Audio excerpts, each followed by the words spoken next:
Assalamualaikum warahmatullahi wabarakatuh. Perkenalkan, nama saya Mariana, nomor BP 2011081011. Saya dari Prodi D4 Teknologi Rekayasa Perangkat Lunak, jurusan Teknologi Informasi. Baiklah, di sini saya akan membahas materi tentang instalasi Windows 10 dengan DVD yang merupakan salah satu mata kuliah saya, yaitu UAS instalasi komputer. Baiklah, saya akan menjelaskan materinya. Berikut ini adalah langkah-langkah cara instalasi Windows 10 di PC atau laptop. Yang pertama, nyalakan komputer atau laptop, khususnya yang memakai DVD atau CD-ROM. Sebagai media instalasi, masukkan terlebih dahulu sebelum dinyalakan agar terdeteksi sama PC. Yang kedua, langsung masuk ke sistem BIOS PC atau laptop. Cara masuk ke BIOS yaitu nyalakan laptop, lantas tekan tombol F2, Del, ESC, atau tombol lainnya. Anda harus mencoba satu karena beda merek laptop. Juga kadang beda cara masuk ke BIOS-nya. Tekan tombol Del, F2, atau lainnya harus dilakukan secara cepat setelah tombol power ditekan. Untuk masuk ke menu BIOS, pilih menggunakan panah naik turun di keyboard. Yang ketiga yaitu, kemudian kita klik menu BIOS pada bagian paling bawah dan letakkan posisi DVD di posisi paling atas atau nomor 1. Setelah itu di-save dan perangkat akan restart secara otomatis. Setelah restart dan perangkat menyala, Anda akan menemukan perintah proses any key to boot from CD atau DVD. Nah, tekan salah satu tombol keyboard sesuai keinginan sebelum pesan tersebut hilang. Perangkat akan restart secara otomatis beberapa kali hingga menu install muncul.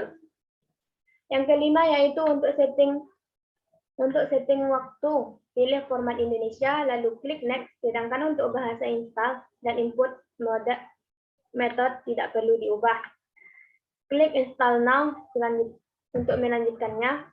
Kemudian kita akan memilih sistem yang akan diinstal, x64-bit atau 32-bit. Dan pada praktek ini saya pilih Windows 10 Pro X64 karena Windows Pro ini memiliki kemampuan tambahan yang diorientasikan pada profesional dan lingkungan bisnis seperti Exit Director, Remote Desktop, Blocker, Hyper-V, dan Windows Defender Device Guard. Kemudian klik Next. Pada bagian lamp ini atau centang kotak bagian bawah expect the lamp dan kemudian klik next. Selanjutnya pilih custom, install Windows only and patch. Ini adalah prosedur clean install dan mulai install dari awal agar sistem operasi bebas dari virus dan bersih. Yang kesembilan yaitu atur partisi untuk memilih penginstalan sistem sesuai dengan keinginan. Tapi harap diingat partisi sistem operasi sebelumnya harus dihapus dengan menekan delete, kemudian ganti dengan partisi baru. Pada partisi ini saya membuat partisi dengan ukuran 16 MB dengan klik new, setelah itu tekan Apple and OK. Atur kursor pada partisi yang diinginkan untuk instalasi Windows yang baru, kemudian klik next seperti gambar di bawah ini untuk melanjutkan. Mulai proses transfer dan instalasi secara otomatis. Apabila proses tersebut sudah selesai, maka sistem secara otomatis akan melakukan restart. Atau Anda bisa mengklik opsi Restart Now untuk mempercepat proses restart. Dalam proses ini, Anda bisa membiarkan DVD berada di drive atau mengeluarkannya. Secara otomatis, sistem akan menyiapkan tahap akhir proses instalasi Windows 10. Tunggu beberapa saat hingga proses tersebut selesai. Jika sudah, kita akan menemukan bahwa PC meminta kode key. Bisa diisi, bisa di-skip. Selanjutnya, klik Those is later pada bagian pojok kiri dan akan muncul Get Going Fast. Klik As Expert Setting. Selanjutnya, akan muncul tampilan untuk memasukkan nama PC yang akan kita buat. Apabila sudah, klik Next. Jika telah muncul tampilan seperti ini, berarti Windows 10 sudah selesai kita install. Adapun yang mempengaruhi kinerja sebuah komputer atau PC, dan permasalahannya apa saja yang terjadi ketika Anda melakukan instalasi software, OS, atau operating system. Yang A, komponen yang mempengaruhi kinerja sebuah komputer atau PC adalah sebagai berikut.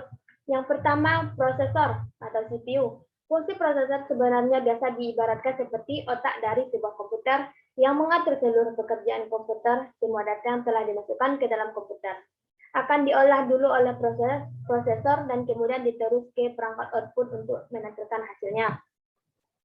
Yang kedua yaitu RAM, Random Access Memory. RAM merupakan perangkat memori sementara pada komputer dan tidak dapat tersimpan langsung jika arus listrik mati. Yang ketiga yaitu kartu VGA atau Video Graphic Accelerator. Berfungsi untuk mengubah atau menerjemahkan sinyal digital dari komputer menjadi tampilan grafis atau gambar pada monitor.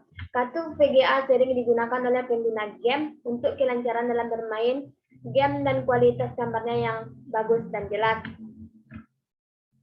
Yang keempat yaitu hard disk.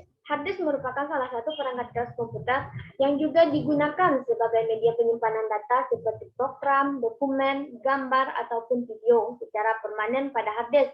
Standar kecepatan HDD atau hard disk adalah 5400 rpm, ada juga yang mencapai kecepatan sampai 7200 rpm.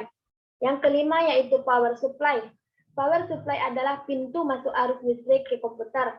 Mensuplai daya tenaga ke dalam komponen komputer. Semakin besar komponen hardware di komputer, maka semakin besar daya yang dibutuhkan.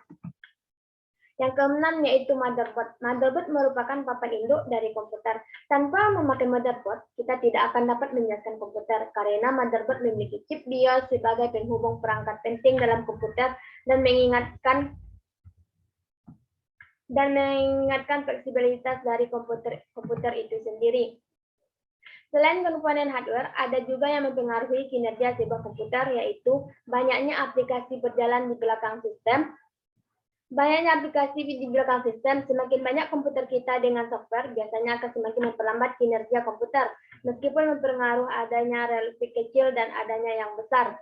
Yang kedua yaitu hard disk. Hard disk yang sudah berumur. Hard disk yang sudah berumur, ketika komputer kita masih menggunakan hard disk yang sudah cukup lama, mungkin lebih dari 5 tahun, maka kinerja komputer kita bisa semakin lambat. Untuk mengecek, kita bisa menggunakan software gratis HDD2 dan sejenisnya. Malware atau virus worm tersebut. Virus akan sering menggunakan sumber daya komputer, baik RAM atau CPU, termasuk juga senantiasa memantau aktivitas komputer. Yang keempat, RAM memori yang pas-pasan.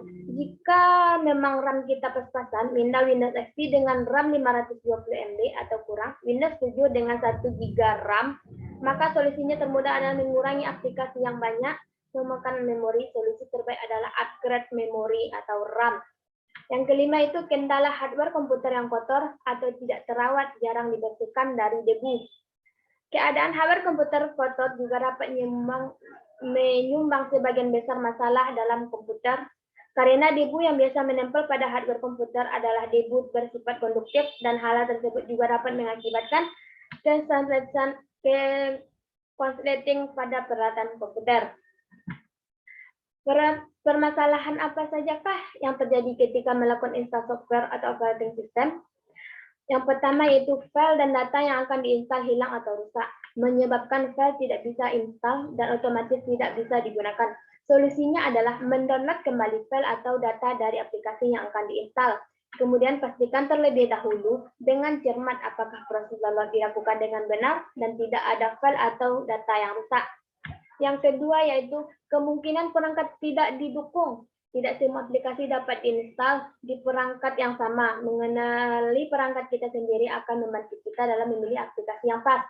Jika suatu aplikasi tidak didukung oleh perangkat, maka jalan yang pas adalah perlu mencari versi yang lebih lama dari versi sebelumnya, atau mencari lagi aplikasi yang sesuai dengan perangkat.